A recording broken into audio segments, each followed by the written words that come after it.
Philippines, good evening. Naimbag na rabi, masantos siya sa labi, itsi kayo amin, maya pa bengi, kay ka marahay na banggi sa inugubos, maupay nga gabi, haiyo nga tanan din ha, maradyaw na dayom sa idyo. Buenas noches, bismillahirrahmanirrahim, assalamualaikum, rahmatullahi ta'ala barakatuh. Ako po si Erik Espina at ito po ang Republika. Di po nato kalimtan. Mayong gabi, magandang gabi sa buong Luzon, Visayas, Mindanao, up to Philippines, Sabah. Well, tonight, we're going to shift from politics into what is truly front and center to fighting the COVID, especially the ongoing pandemic worldwide.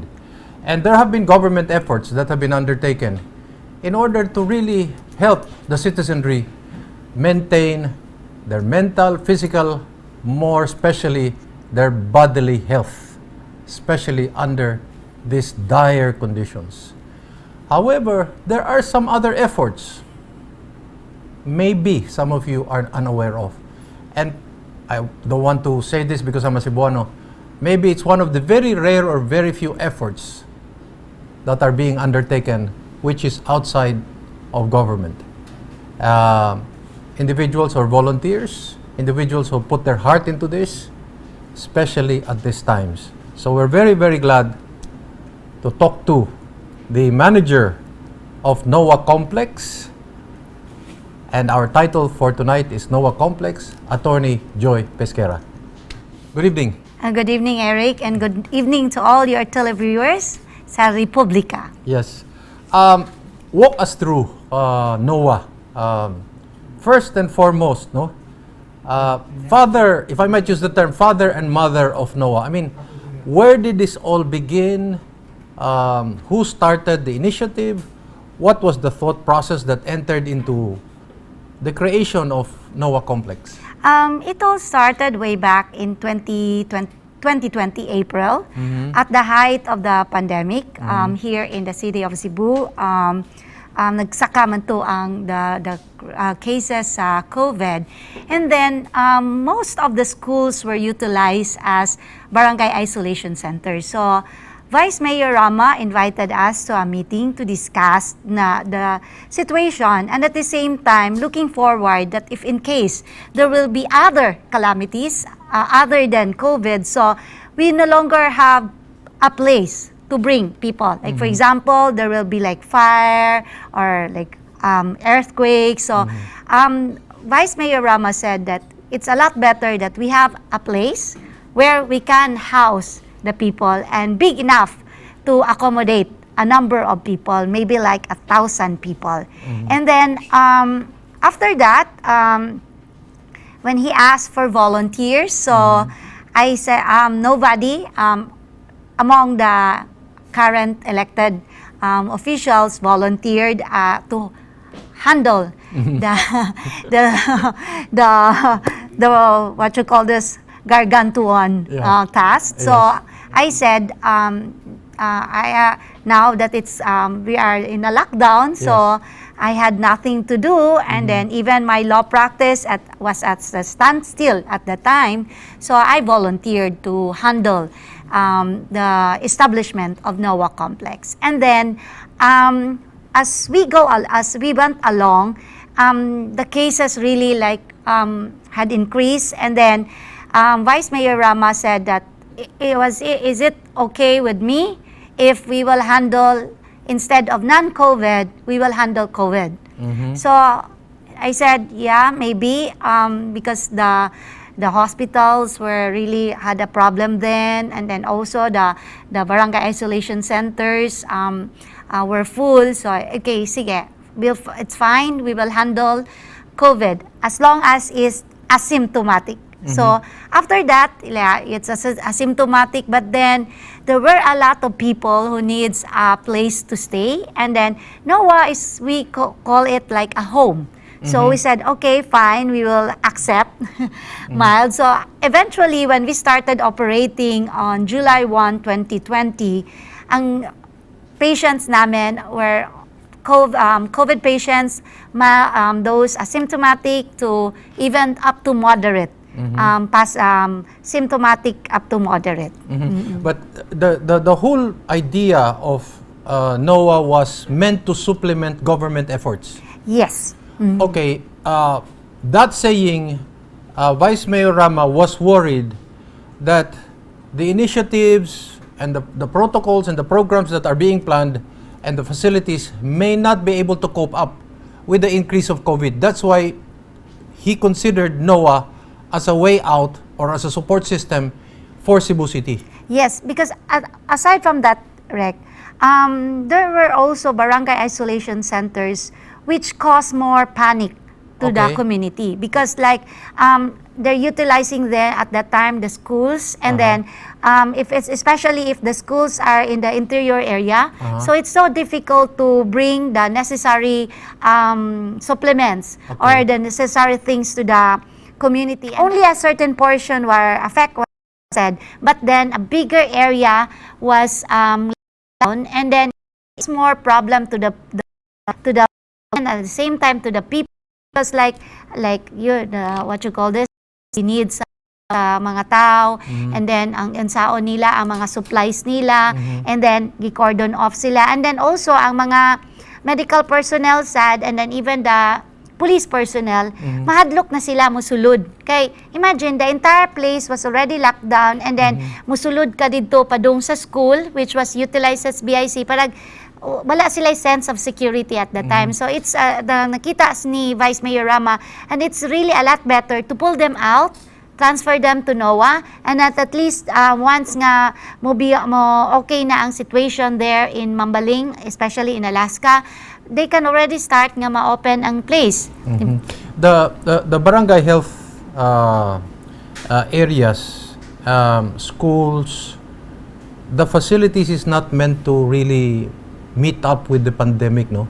Yes. Something like this, no, ever happening. It was never in the orbit of a pandemic happening, and our barangay health workers and the facilities are not enough to really be able to confront it, no? Yes, kay ang ato usual ginato nga in times of calamity, ang utilize nato ay either the barangay gym or the schools. Okay? So, but then kanisang like sa ato ang mga experience before like fire or earthquake, parang short period lang. Okay. So like maybe 1 week or at most 2 weeks. But unfortunately with the COVID nga taas kaayo, Yes. ang facility gyud dili gyud makaya. Like the schools. And then, especially ang like, not all classrooms na ay restroom, okay? And then, if ever na may restroom ang school, layo sad sa what you call this, kung asa naka-assign ang mga pasyente.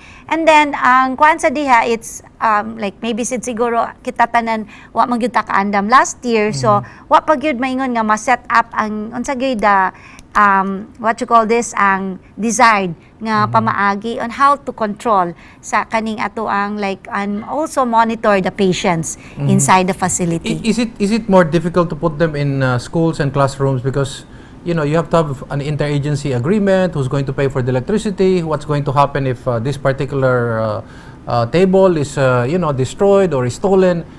Is it more difficult? Is it now easier with NOAA? Everything is easier, it's smoother? I believe, Rick, I think it's as long as someone is really focusing on it, I don't think na it's a problem. Okay, because like I would say the DepEd also had agreed to the utilization of the school. Yes. However, sila man sad good, they also have to think like ang DepEd, they have to think that ang the security man sad good sa ilahang mga gamit kay when they when they stop with the what you call this sa klase, ang wasad makaandam ang mga teachers nga ilang mga bugtang are still there. Oo, then automatic lang dayon nga gi-utilize as barangay isolation center. So in a way, ingon sila nga parang daghan sad sila mga gamit that they are worried nga mga daot. Oo. Now people are curious, NOAA, who came up with the baptismal name NOAA? It was a consensus among the core group because like we were thinking of a name that will really fit sa ato ang purpose. And then like we were thinking on the biblical name, NOAA.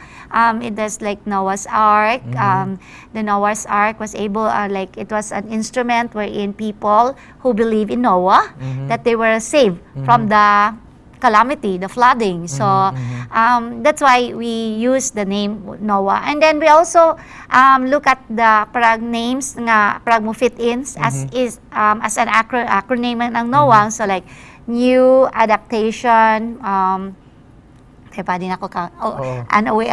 adaptation on oasis, mga home, basang home ang katapusan.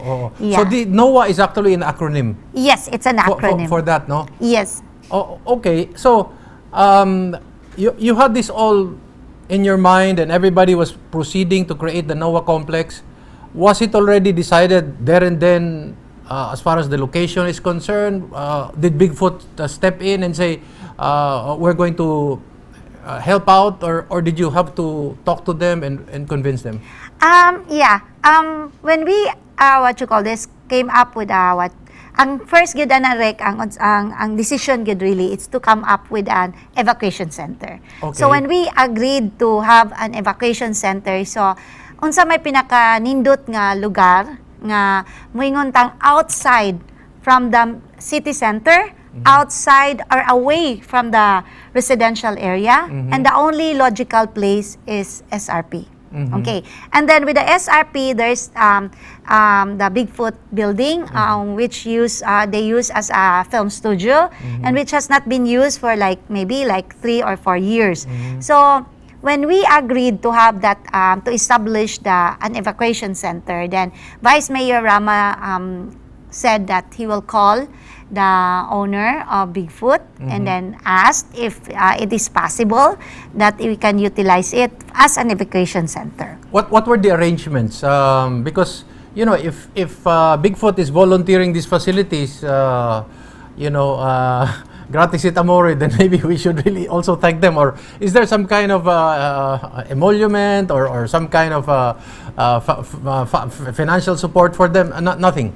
At the start, nothing, because they even allowed us use of the building for 6 months, and then they even donated 2 million to the city government. Okay. And then the agreement just the city will be responsible for the utilities like water and electricity. And the upkeep and everything. Yes. So they gave the key to basically you, to everybody. Now, you were the one that stood in the center of all this.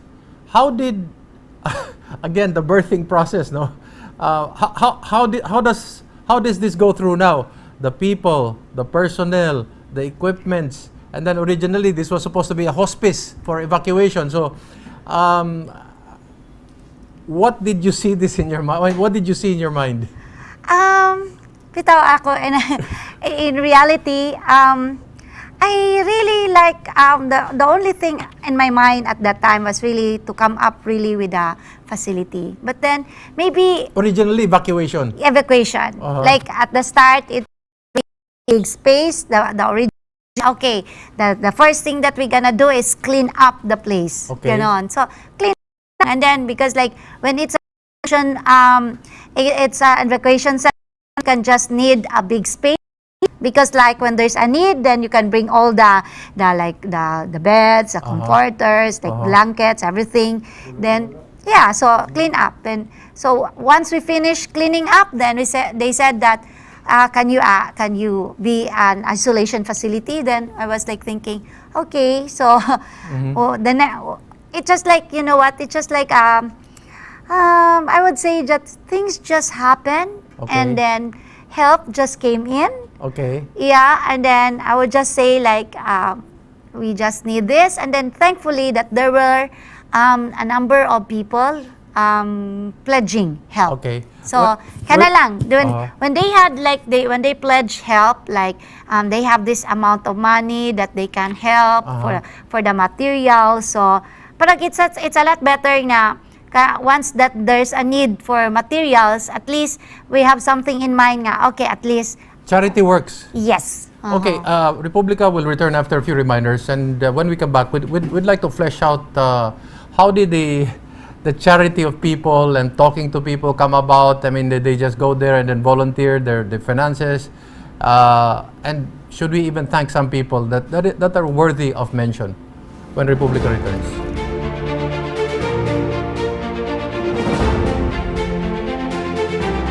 Okay, balik na sa itong programa ng Republika. Kahinabi lagi po nato si Atty. Joy Pesquera. Siya ang nagdumala o matawag natong manager ng ulo sa NOAA complex. You underwent a cleanup of the entire facility. I have been there, and I don't know if other people have been there. It's huge. It's really a studio complex in the nature of a Hollywood big studio. It's like almost as big as a warehouse. But how did you go about cleaning it? And then, can you give us, if we can wrap our heads around it, can you give us an idea how huge, how big is the entire complex actually? The entire area, the land area is about 3 hectares, and the building is about 6,600 square meters, divided by into 4 blocks.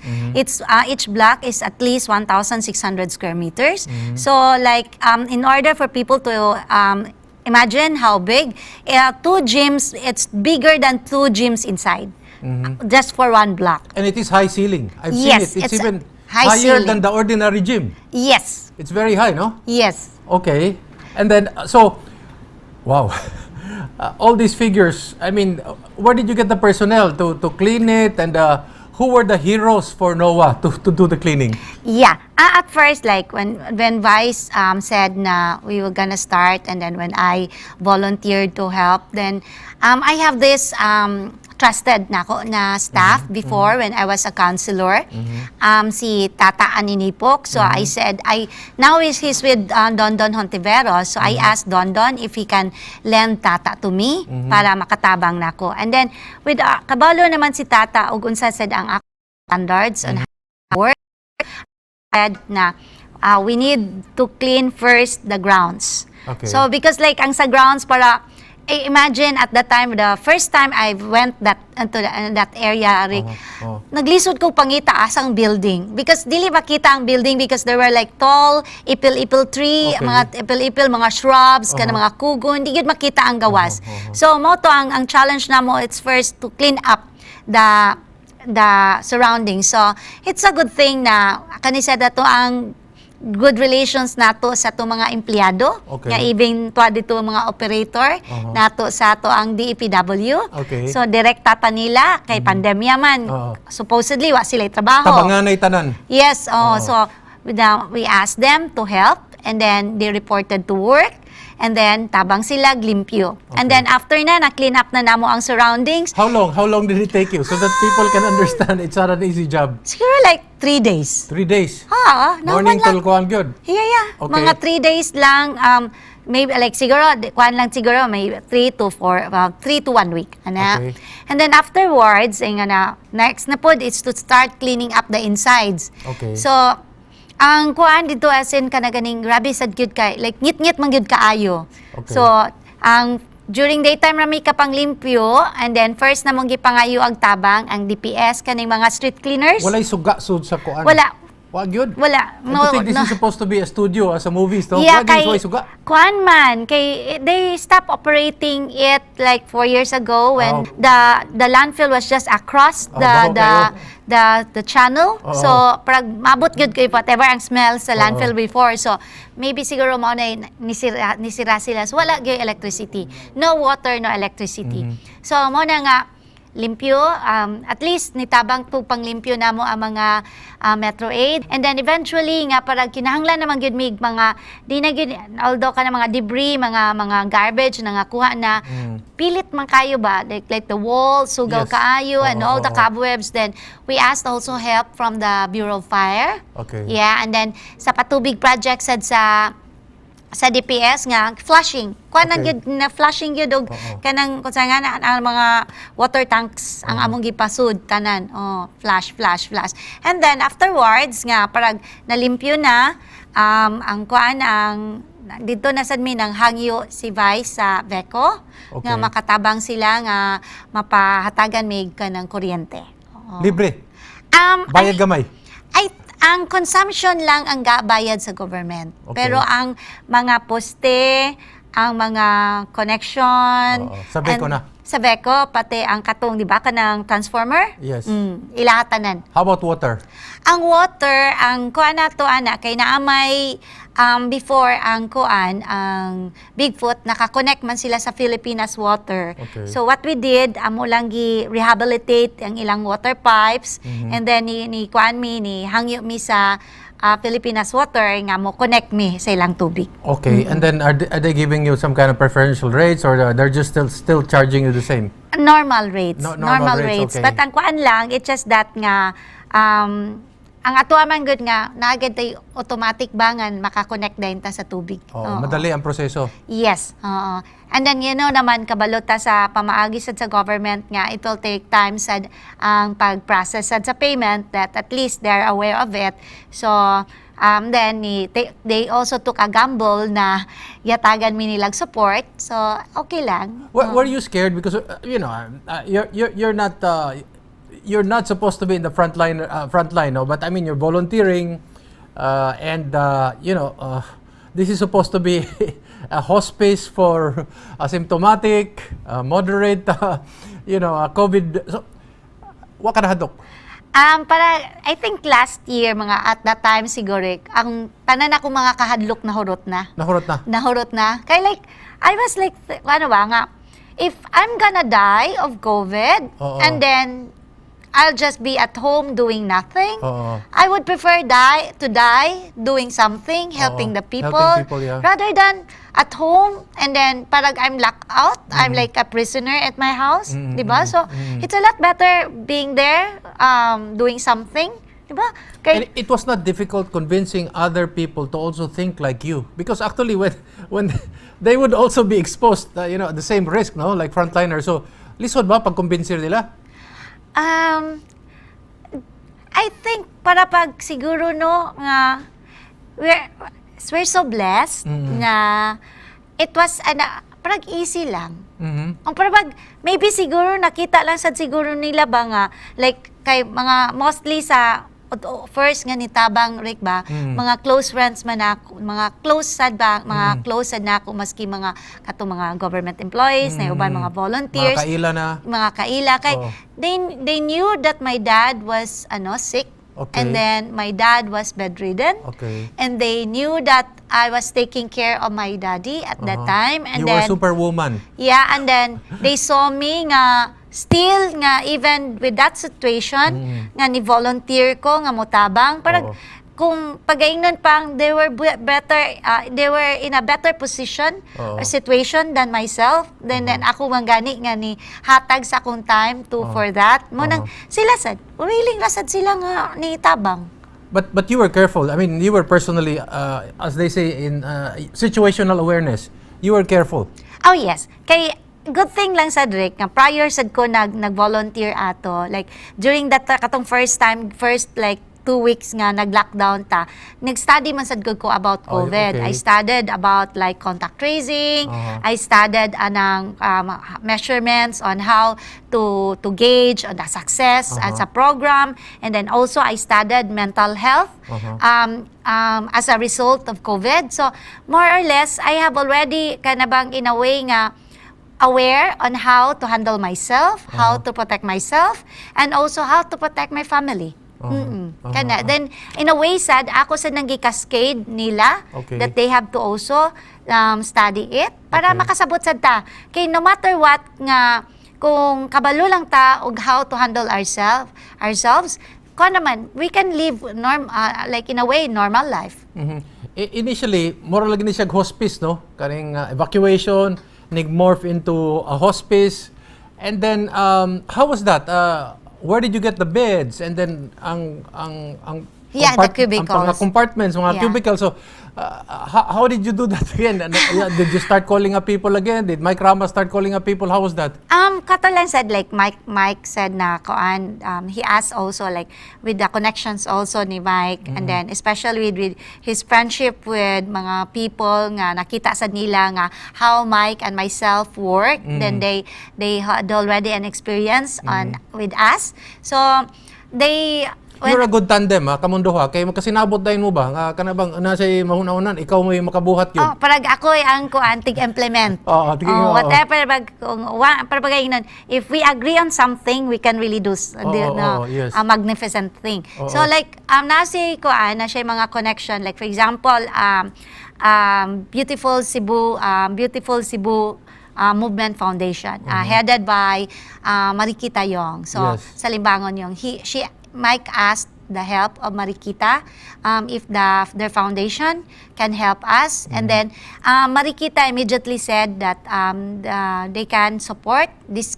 amount, certain amount. So, but then, because like lockdown, mga banks were closed, at least nami working amount that we can do something. So kanang when we were already working on the needs, on the things, or mga pamaliton, and then nasad ni tabang sad nato, gipatabang sad ni Mike tong si William Go, and then si Wilson, siguro Go, then si Willie Go sa WTG. Okay, then at first ila sa kong ni tabangan on the layout, and then it's a good thing United Architects Association of the Philippines, itabang sila kay like ako arang talent kutob ra ko mag kuris-kuris of drawing, but in terms of kanag yung actual measurements, so it's just that like it's like a kwan baka ng puzzle nga people like ni fill in lagay tanan nga this one we need this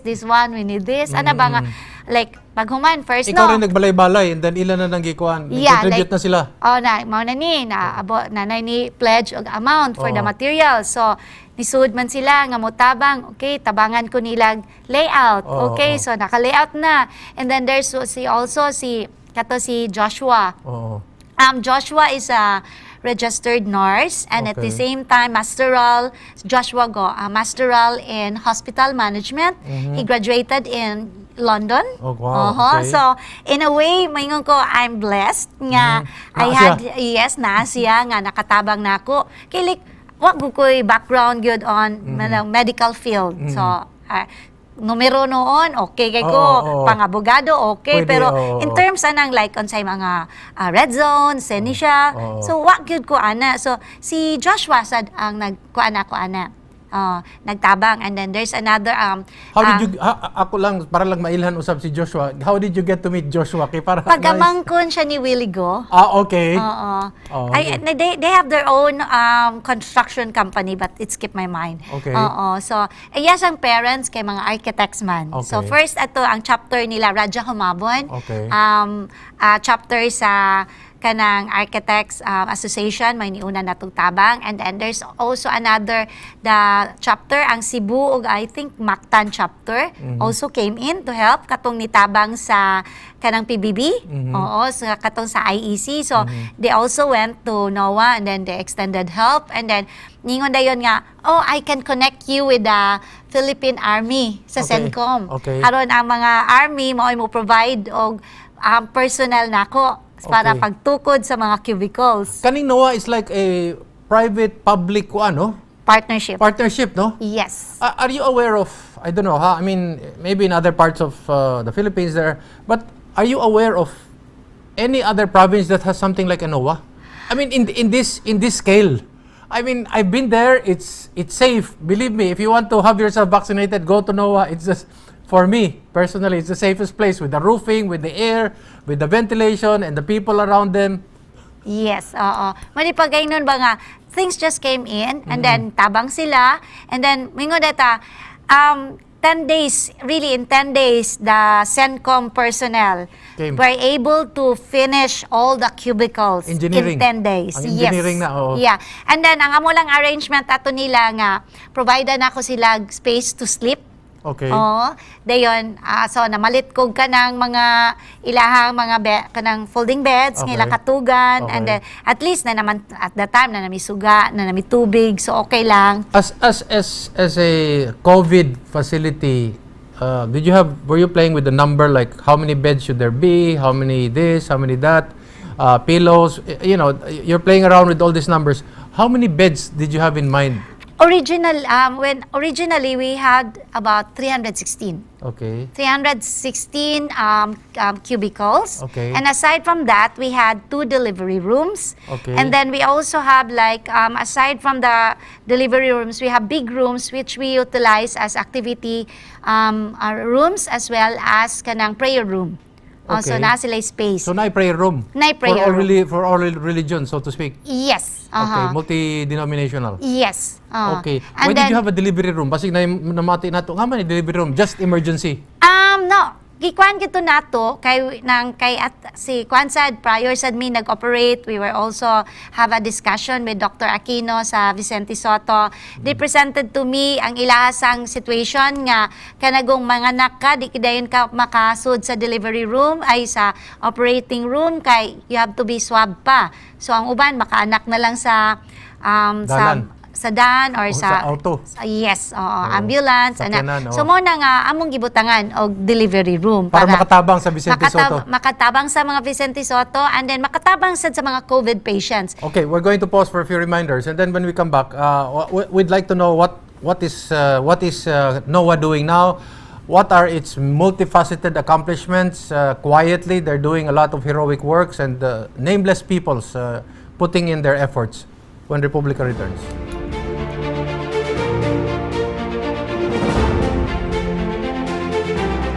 Okay, nagbabalik po ating programang Republika. Ako pa rin po si Erik Espina. Kausap natin, walang iba kundi ang manager ng NOAA Complex, si Attorney Joy Pesquera. You have two delivery rooms, and then now it has morphed again Yes. into just a vaccination, or it's quasi a vaccination facility, and then you still have certain people who can still stay there.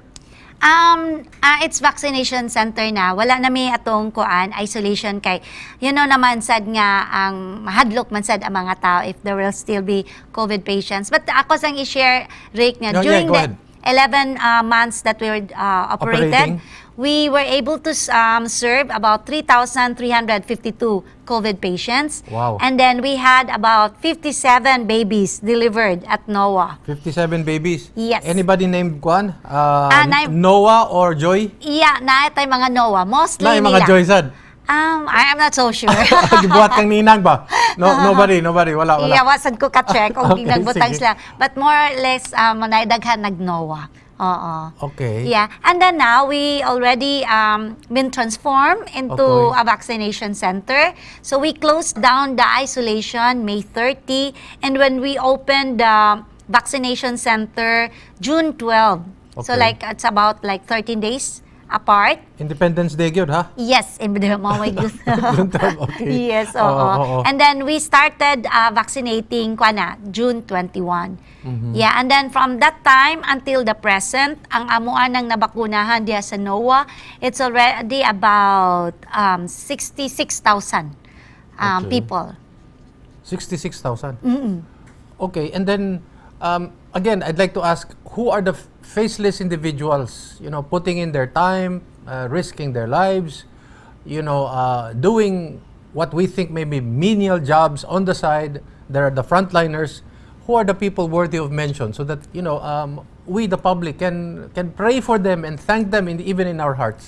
Yeah, katong sa isolation pa mi nga active kay nato uban si Dr. Esther Concha. Okay. Yeah, then si Dr. Peter Mangkal.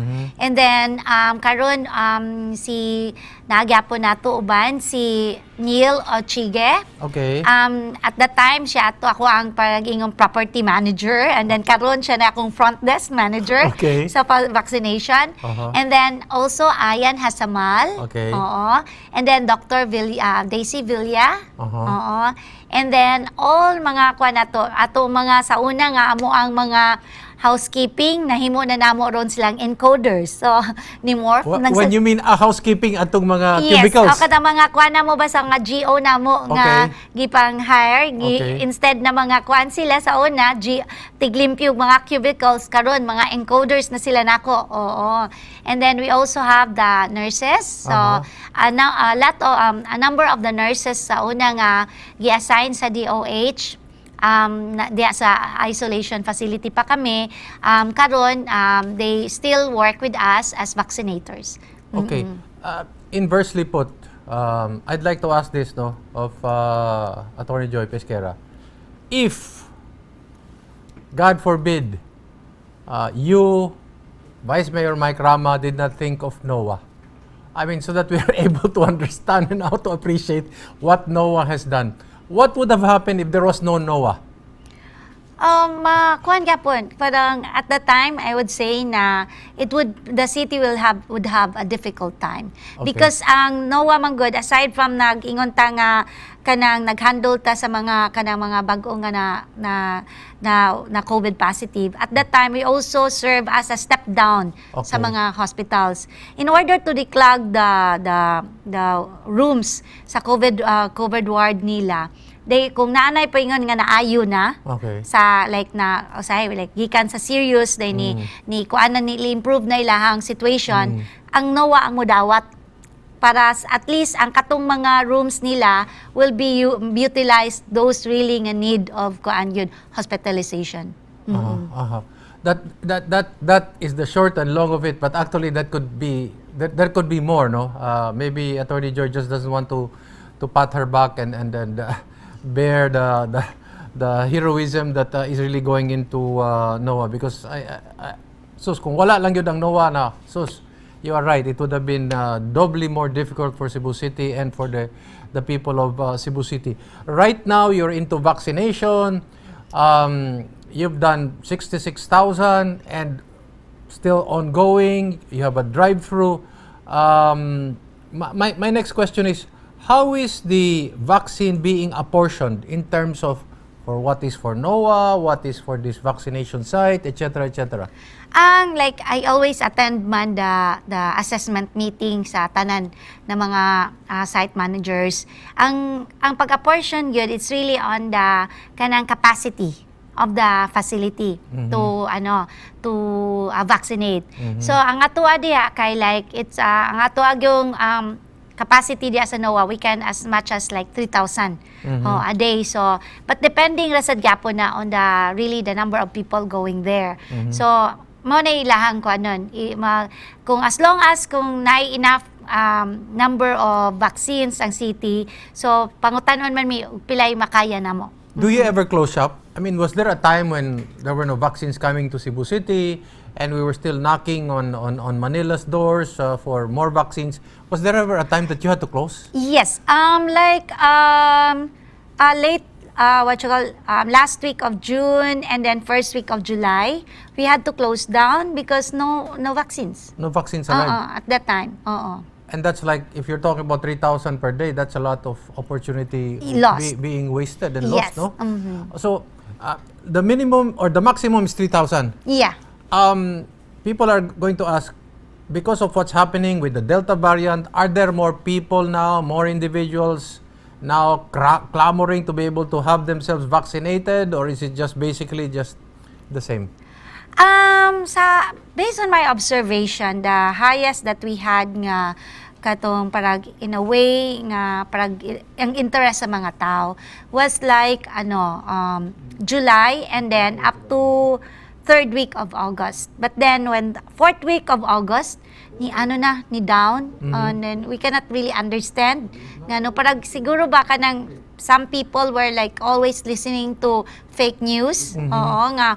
And even it's not only sa amo nga site but also in other facility nga nagkuan gyud kada bang ni down gyud ang amo ang number of people nga interested nga magpa-vaccine, and then some nga even interested mamili magbakuna. And then sa amo ang first namo nga months namo nga nag-operate nga Sinovac lang gyud mi straight. It was really okay. But then naka-start na sud mi nga na katunang nag-start mi nga na nasudlan mi Moderna, Pfizer. So after na pud ato parag Nisaka katong Pfizer ug Moderna o wala man gyapon? Same lang gyapon, pero pag after na nga nibalik nag Sinovac, ni down na ang kuan. Ni down na pod. Yes, ang interest. Okay.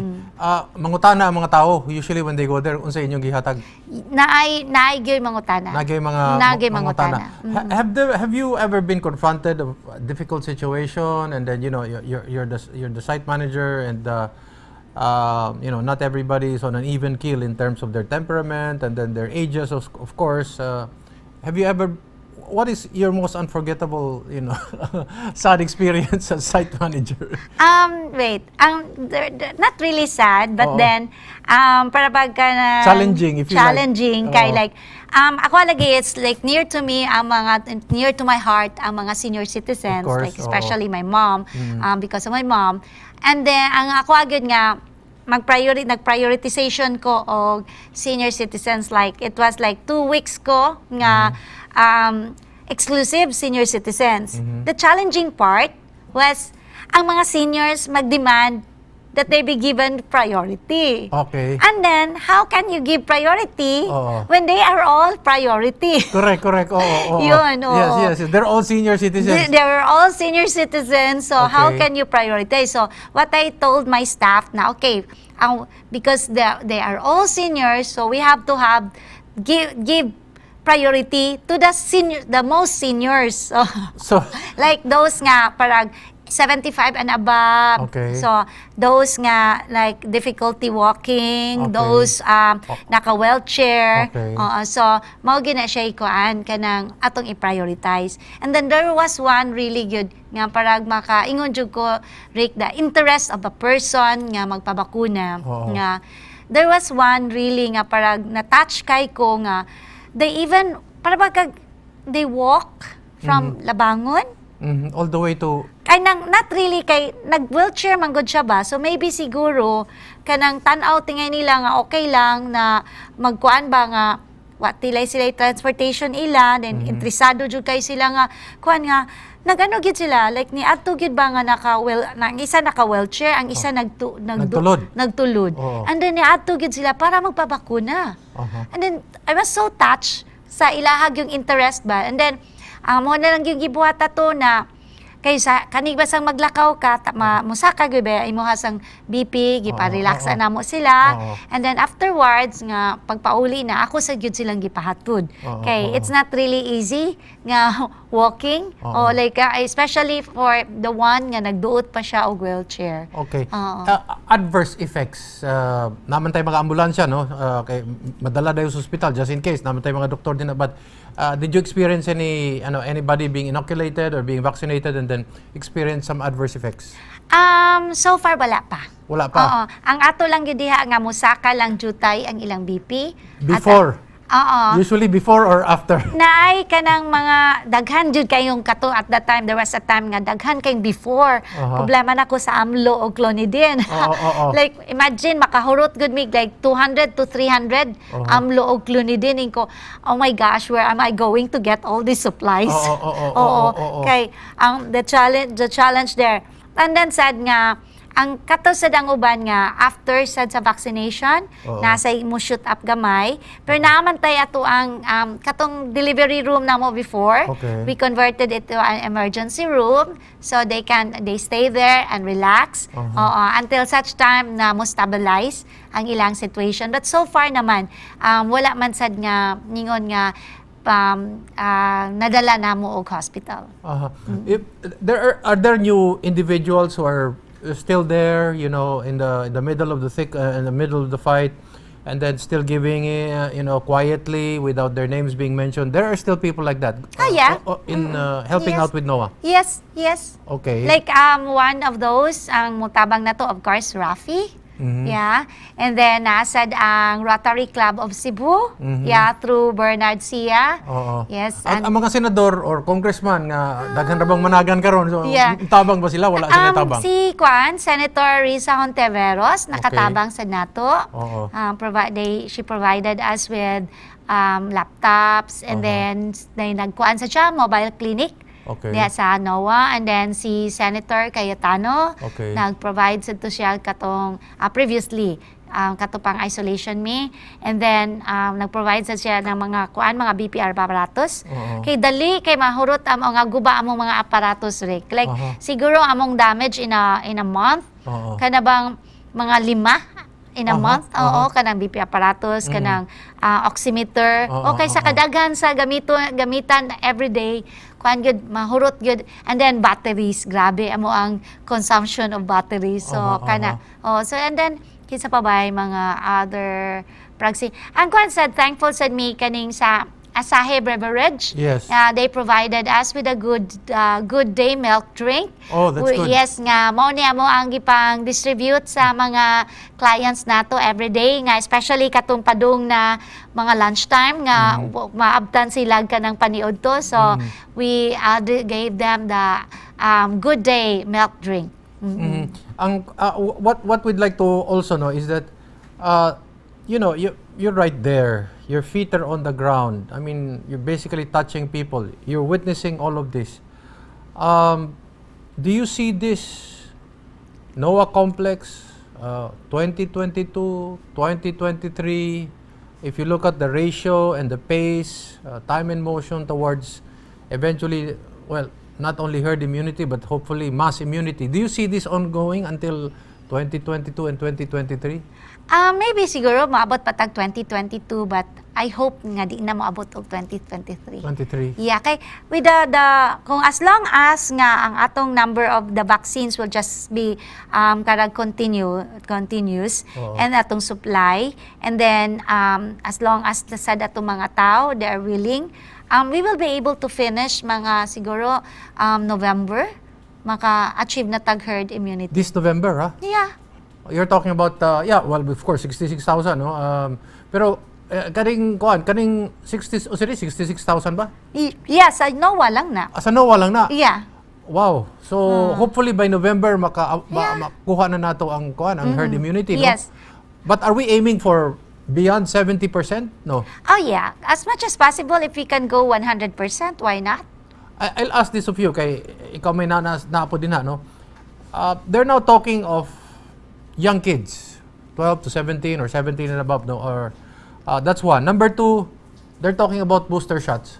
So the question is NOAA ready for booster shots? Are there policies being formulated or even being discussed towards booster shots? And then, ang mga bata, how is that?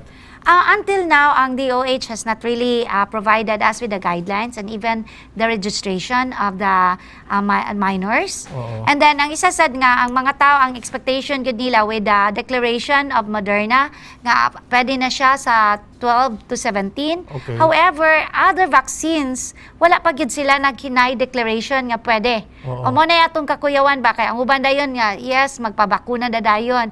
But mo na ginaya ato nga, ang napay declaration is only Moderna.